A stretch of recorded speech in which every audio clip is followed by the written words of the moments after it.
Daniel Rourke liked quiet evenings.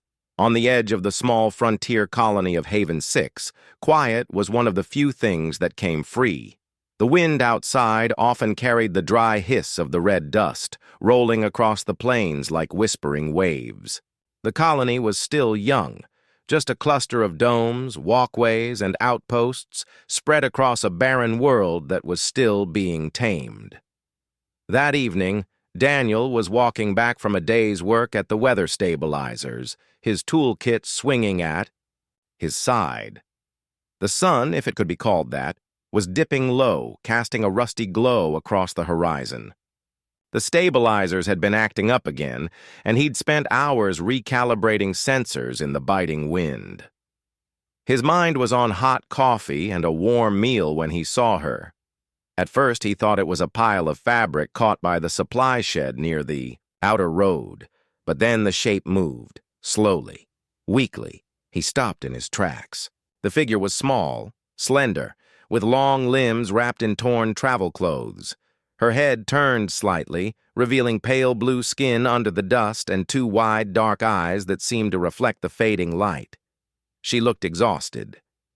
Daniel's hand instinctively went to the communicator on his belt, but he hesitated. She didn't look dangerous. She looked lost. He took a cautious step forward. "Hey," he called out. "Are you all right?" The girl tilted her head. A soft, mechanical click sounded, and then a stilted voice came from a small translator device strapped near her neck. "I am cold," she said slowly, each word carefully formed. "No. Shelter." Daniel frowned. "You're from one of the trade caravans?" She shook her head. "Nomad. My tent. Gone. Storm took it. Cannot build again." He'd heard of alien nomads before, species that traveled light across planets carrying bioengineered tents that were part home, part life support. Losing one was like losing both shelter and a vital organ. It could be fatal in a place, like Haven 6. The wind picked up, carrying sharp grains of dust against his face. He looked back toward the colony dome. His home was small, just a single-person habitat, but leaving her out here wasn't an option. "All right," he said at last. "You can stay at my place tonight. Just no funny business, all right?" The translator crackled. "Funny business?" she repeated, puzzled. "Never mind. Come on." She stood, swaying slightly, and followed him. She was taller than he'd expected, thin and light-footed, walking almost without sound. Her clothing was badly worn, and he could see strange markings on her skin where the fabric was torn, like faint glowing lines. They reached his habitat dome a few minutes later. Daniel keyed in the access code, and the door hissed open. Warm, recycled air washed over them as they stepped inside. The girl stopped just past the threshold, looking around with wide eyes. Her gaze lingered on the electric lights, the shelves, and even the small rug by the door. "This is strange," her translator said. "Strange?" Daniel asked, shrugging off his coat. "You live in dead walls." Daniel blinked. "Dead walls?" She gestured at the metal panels around them. "Not alive, not breathing, cold." He laughed softly. "That's kind of the point. Makes it easier to keep the place from blowing away in a dust storm." She didn't laugh. Daniel pointed to the small couch near the wall. "You can rest there. I'll get you some water and food." In the kitchen nook, he poured water into a cup and heated up some rations. When he turned back, she was crouched by the wall, running her fingers along the seams between panels like she was trying to feel something invisible. He handed her the water. She accepted it, but didn't drink in the way he expected. Instead, she placed the rim of the cup against her skin near her jaw, and the liquid seemed to disappear into her. Daniel tried not to stare. "So, what's your name?" She hesitated, then touched her chest. Celery. Celery, he repeated. I'm Daniel. Her eyes narrowed slightly, studying him like she was storing the name in some deep part of her memory. They ate. Well, he ate, and she absorbed. While the wind rattled faintly outside, Daniel tried asking her questions.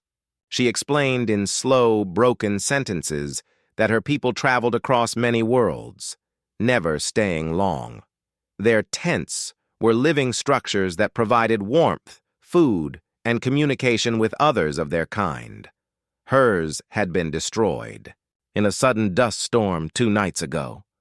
She had wandered since then, growing weaker without the tent's support. When she spoke of her tent, her voice, or rather, the translator's voice, softened, almost like she was speaking about a lost friend. Later, as night settled fully over Haven 6, Daniel set up a spare blanket and pillow for her on the couch. He was halfway to his bedroom when he noticed she was standing in the middle of the room staring at the heater in the corner. "You okay?" he asked. She turned her head slowly. "This machine is sick." Daniel frowned. "Sick? It's just running a bit hot. I was going to fix it tomorrow."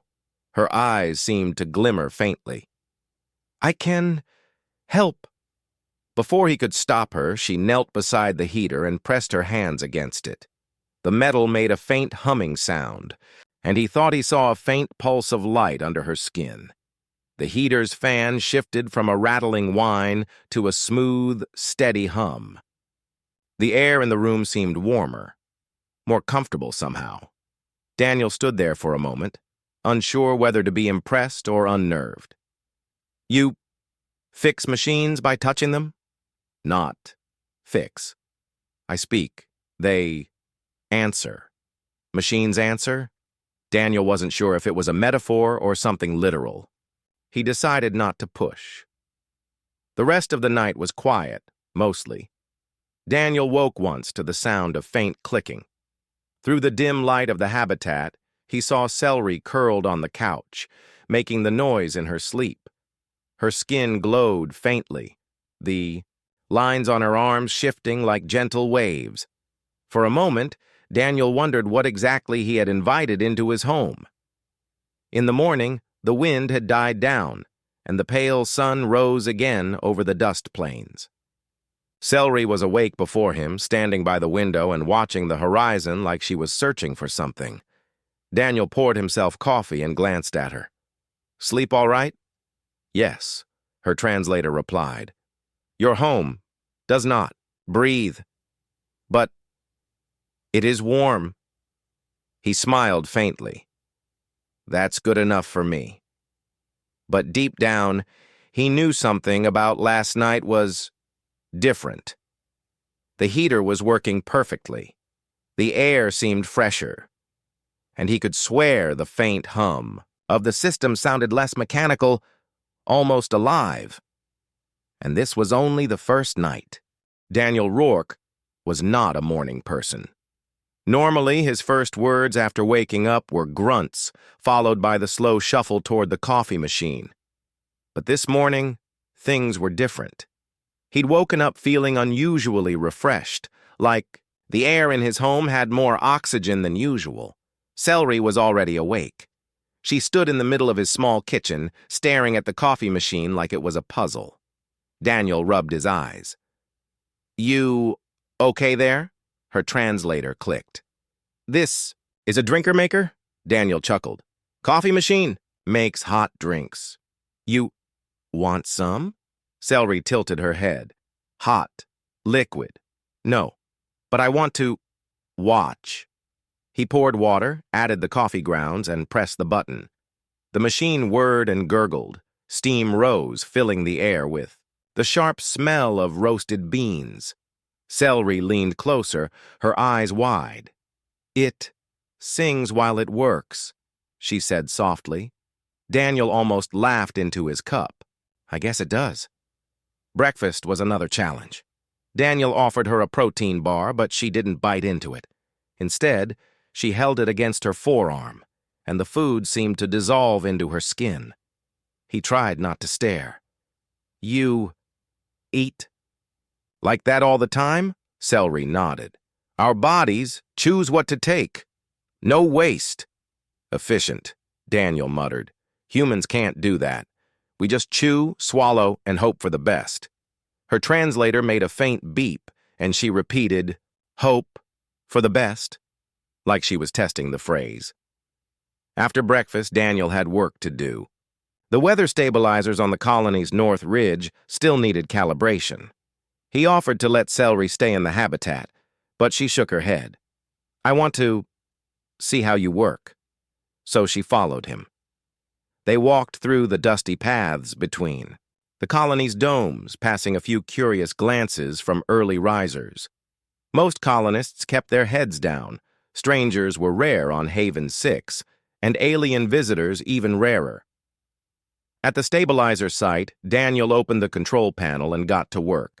Celery watched closely, occasionally crouching to touch the base of the machine.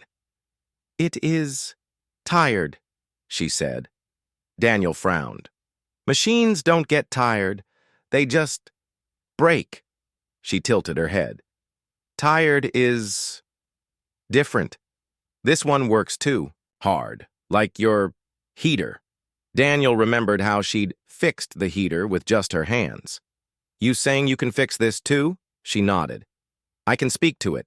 Against his better judgment, he stepped back. All right, go ahead.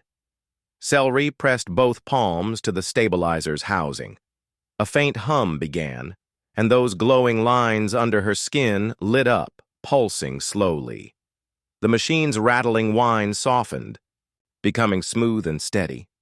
Daniel checked the control panel. Readings were perfect, better than he'd ever managed through manual calibration. That's impossible, he muttered. Celery just smiled faintly. Not impossible, just different. On the way back, they passed by the colonies, small market square. Celery stopped in front of a stall selling woven mats. She ran her fingers over one, then frowned. This is dead, she said quietly. It's a rug, Daniel replied. It's supposed to be dead. It's made from plant fibers, she shook her head. No spirit left. In my home, mats breathe warmth back to you. Daniel stared at her, trying to picture a carpet that breathed. Your people really make everything alive, huh? He asked. Celery nodded. We do not build. We grow. Our homes, our tools, our ships, they live with us. That thought stuck with him all the way back to his habitat. That night, Daniel was working on his data pad when he noticed Celery sitting cross-legged by the wall, her eyes closed. The room was quiet, except for the faint hum of the air filters. You meditating or something? He asked. Her translator's voice was soft. Listening. To what? The hum. Your home is lonely. It misses its siblings. Daniel frowned. It's just a habitat module. There's no... The lights flickered. Once. Twice. Then steadied again. Celery opened her eyes. It is calling to the other homes. But the link is weak.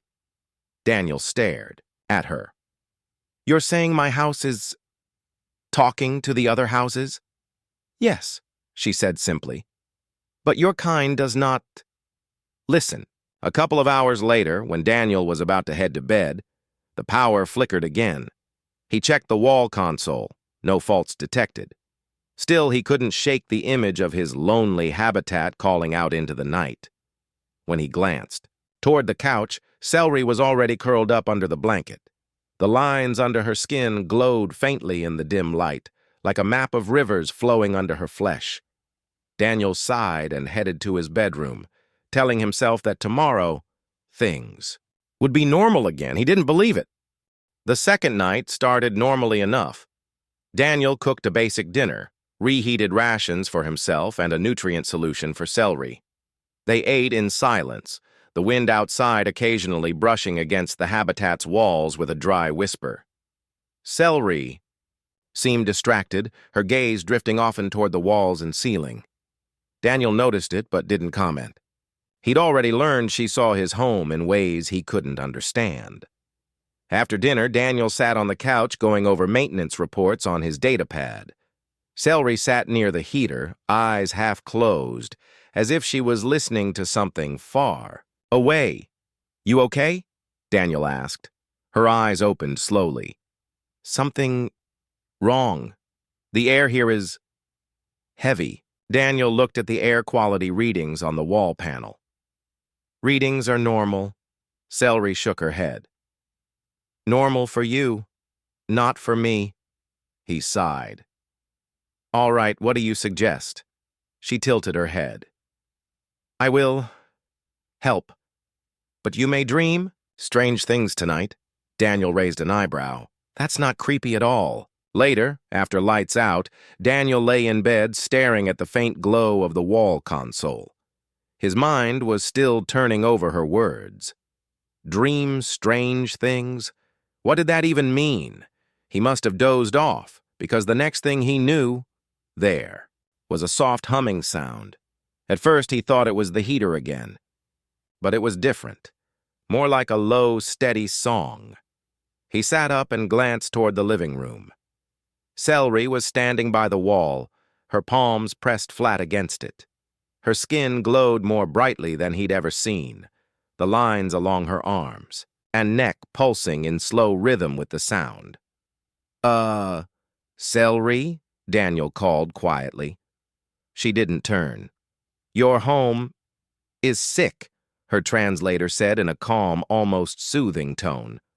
"I am helping it breathe." Daniel rubbed his face. "Helping it breathe? It doesn't have lungs?" "Machines breathe in different ways," she said. "They pull air. They move heat. They move thought." That last word made Daniel's skin prickle. "Thought?" Celery turned her head slightly, her eyes catching the faint light. "Your home thinks, but you do not hear it." The humming grew louder, and Daniel felt a strange vibration through the floor. The lights flickered, but instead of the usual harsh blink, they dimmed and brightened in a slow, heartbeat-like rhythm. "What are you doing to my systems?" Daniel asked, standing up. "I am opening them," Celery replied.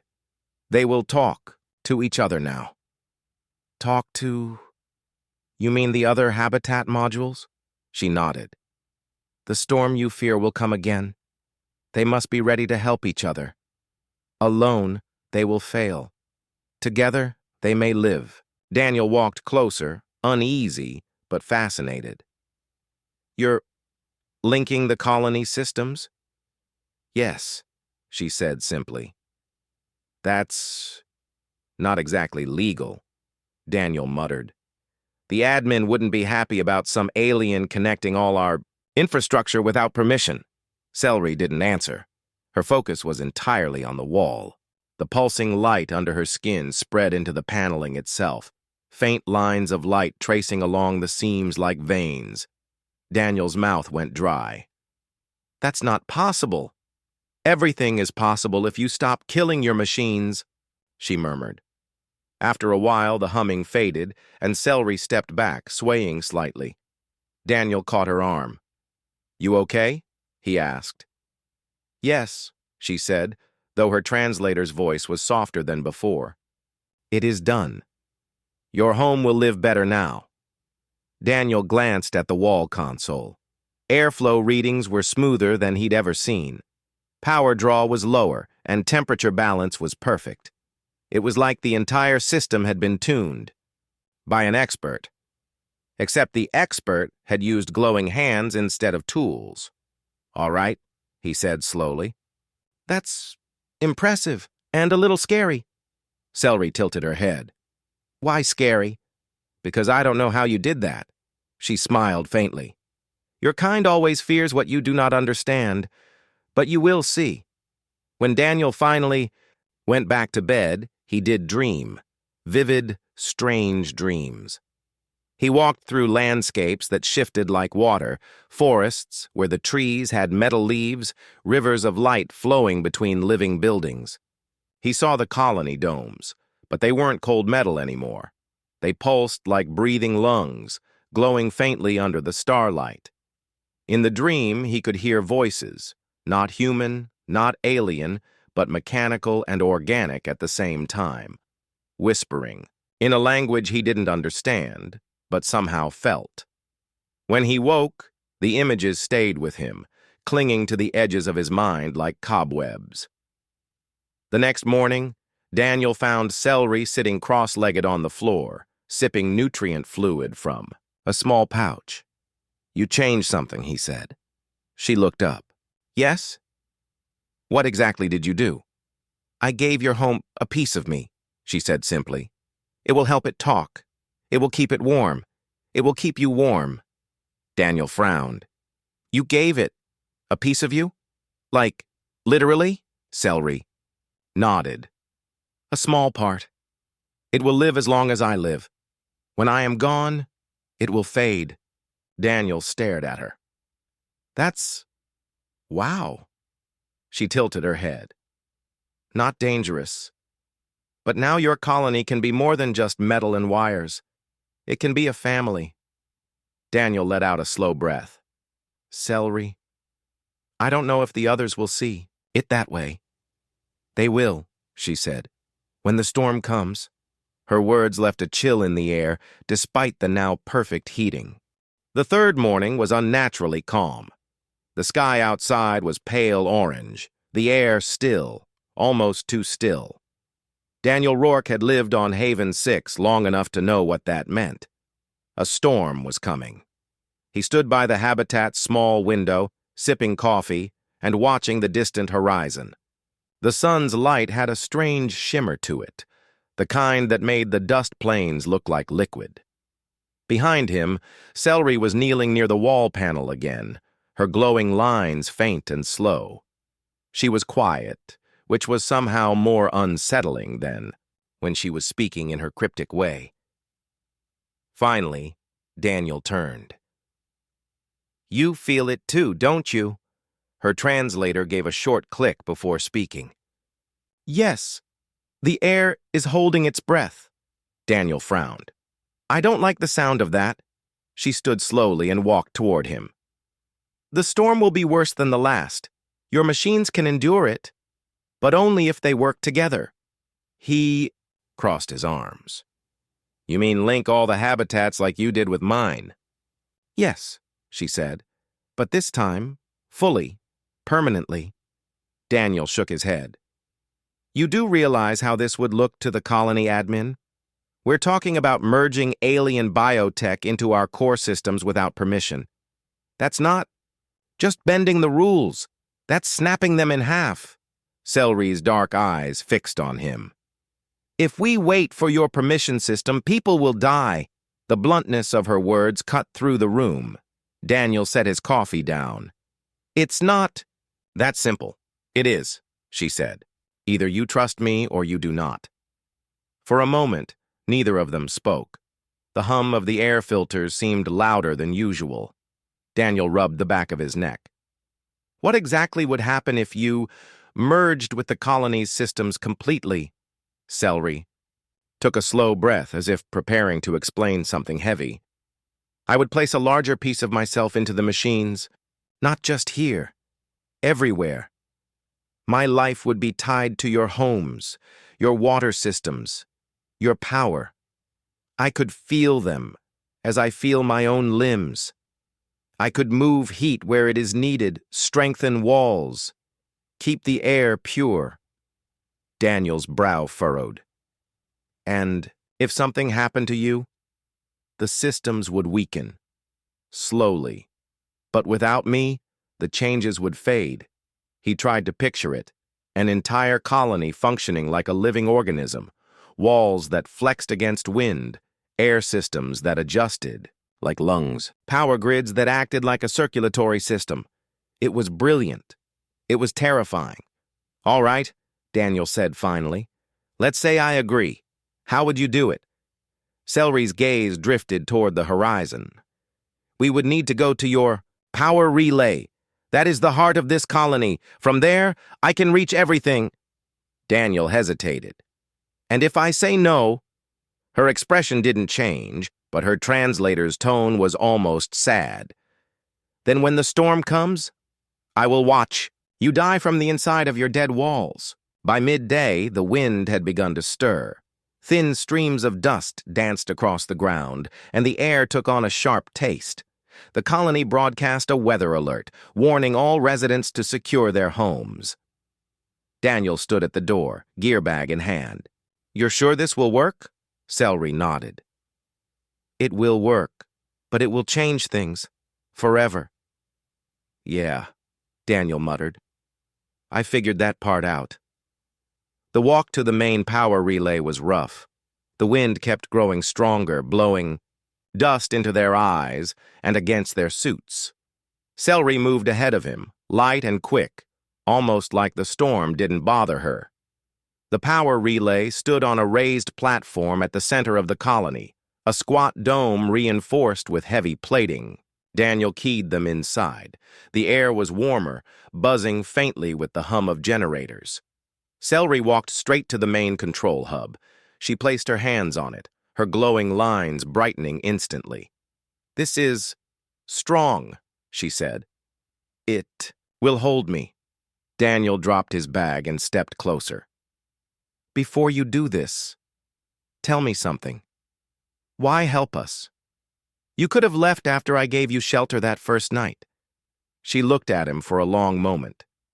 Because you let me in, when I had nothing. My kind does not forget such things. Without another word, she pressed both palms firmly against the relay.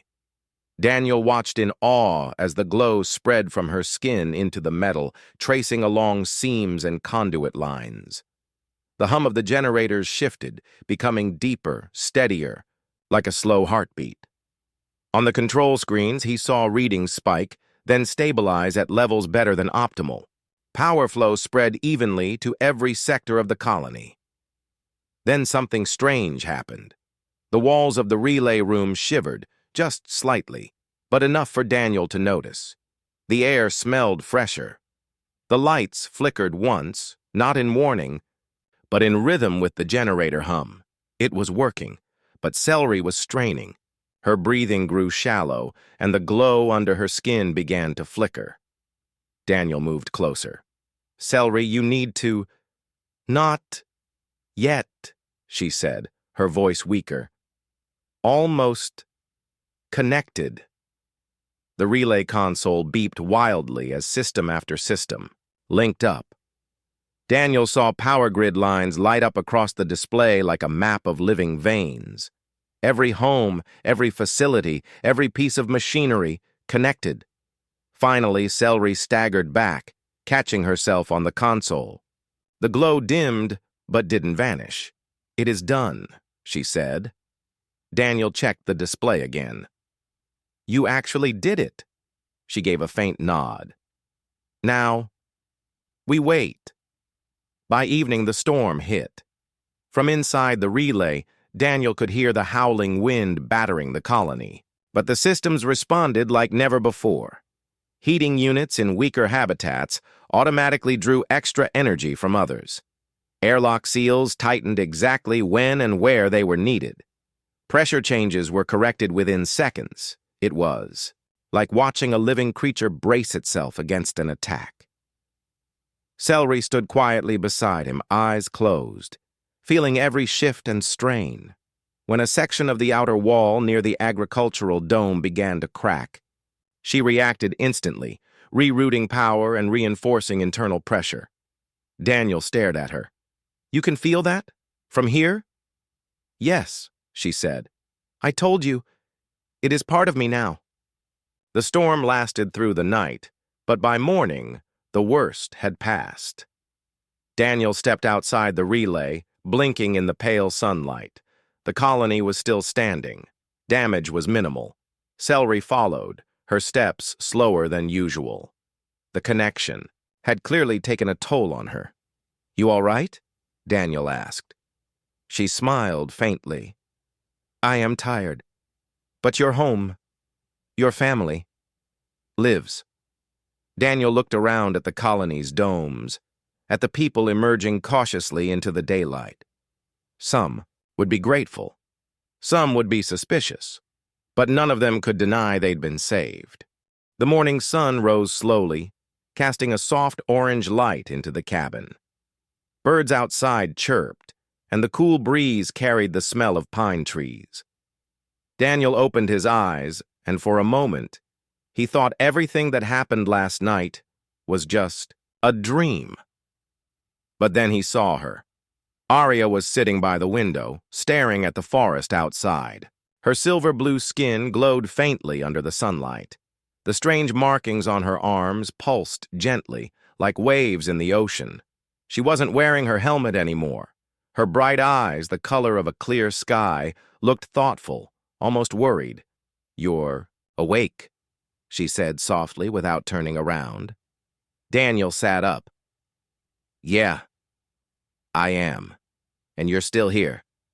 So, it wasn't a dream." She turned to him and smiled faintly. "No dream. Everything happened." For a moment, they both stayed quiet. There was a strange calm in the air, as if the chaos from last night had been put on pause. But deep inside, Daniel knew it wasn't over. A new threat. He got up, made coffee, and handed her a cup. She looked at it curiously. "It's hot. Be careful," he warned.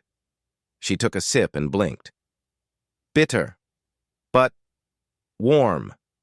It is good." Before Daniel could respond, a low humming noise reached his ears. It wasn't from the forest. It wasn't from his cabin. It was from the sky. Arya's head snapped up instantly. "They're here." Daniel stepped outside and looked up. His stomach twisted when he saw them. 3 dark triangular ships slowly descending from the clouds. They looked like giant metal predators, their sharp edges catching the morning light. "They found me," Arya whispered. Daniel turned to her. "Who are they?" Her voice dropped to almost a whisper. "Hunters. They want me alive. Or dead. Either way, they will take me. No running this time," Daniel thought fast. They could run into the forest, but those ships could track them easily. They could hide, but these hunters didn't seem like the type to give up. "What happens if they take you?" he asked.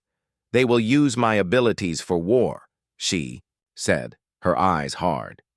"They will destroy worlds, and no one will stop them." Daniel clenched his fists. He didn't know why, but the thought of her being taken made something inside him burn with anger. She had trusted him. She had no one else. "We're not running," he said firmly. "If they want you, they'll have to go through me first." The fight begins. The ships landed in the clearing near the cabin, crushing trees as they touched the ground. Strange alien soldiers stepped out, tall, armored, and carrying glowing weapons. Their faces were hidden behind black helmets. One of them stepped forward. His voice was cold and metallic. "Surrender the fugitive, human, and you may live." Daniel stepped in front of Arya. "Not happening." The soldier tilted his head slightly as if surprised. "You cannot protect her." Daniel didn't reply. Instead, he grabbed the old hunting rifle from his porch and fired. The shot didn't do much against the soldier's armor, but it was enough to start the fight. The air exploded with light as alien weapons fired. Daniel ducked behind the porch, railing, dragging Arya down with him. She touched the markings on her arm, and suddenly a shimmering blue shield formed around them, blocking the blasts. "You could have used that earlier," Daniel shouted. "It drains energy fast," she yelled back. Desperate moves, Daniel knew. They couldn't hold out forever. Then he remembered. The old generator shed behind the cabin. Inside it was a propane tank, and a lot of explosives he kept for clearing tree stumps. "Arya, can you run?" he asked. "Yes." "Why?" "Because we're ending this," he explained quickly. She nodded and covered him with the shield as they ran toward the shed. Blasts followed them, burning the ground and splitting trees in half. When they reached the shed, Daniel started rigging the explosives. His hands shook, but he worked fast. Arya placed her hand on his shoulder. "If this fails," she began. "It won't," he said, even though he wasn't sure. The final stand. They ran back to the porch. The soldiers advanced, their weapons glowing brighter. Daniel took aim and shot the propane tank. The explosion was massive. Fire roared into the sky, and the shock wave knocked soldiers off their feet. One of the alien ships caught fire and collapsed onto the clearing. The rest of the soldiers scrambled to retreat. The leader, however, stood tall, even in the chaos. He raised his weapon at Ara, only for her to blast him with a surge of bright energy. The shot hit him square in the chest, sending him flying into the flames. The remaining ships quickly took off, disappearing into the clouds. The forest was quiet again, except for the crackling fire and the sound of Daniel's heavy breathing. A choice. Maid Arya turned to him, her eyes full of emotion. "You risked your life for me." Daniel smiled tiredly. "Guess I wasn't ready to let the weirdest night of my life be our last." She laughed softly, but then her expression turned serious. "I cannot stay here. They will come again. And next time, they will bring more." He knew she was right. But part of him didn't want her to leave. She looked at him for a long moment. "Come with me." Daniel blinked. "Wait, what?" "My ship is still hidden in the forest. You saved me. I trust you. And I don't want to face the galaxy alone." Into the unknown, Daniel looked around at the burning clearing, the destroyed cabin, and the smoking wreck of the alien ship. His old life was gone. Everything he knew had just changed. He took a deep breath and nodded. "All right, let's see what the galaxy's got." Arya smiled, truly smiled, for the first time. She led him into the forest, where a sleek silver craft was hidden under a camouflage net. The door opened, and strange lights glowed inside. As they stepped in, Daniel realized something. Last night, he thought the weirdest night of his life had already happened. But now, it was only the beginning.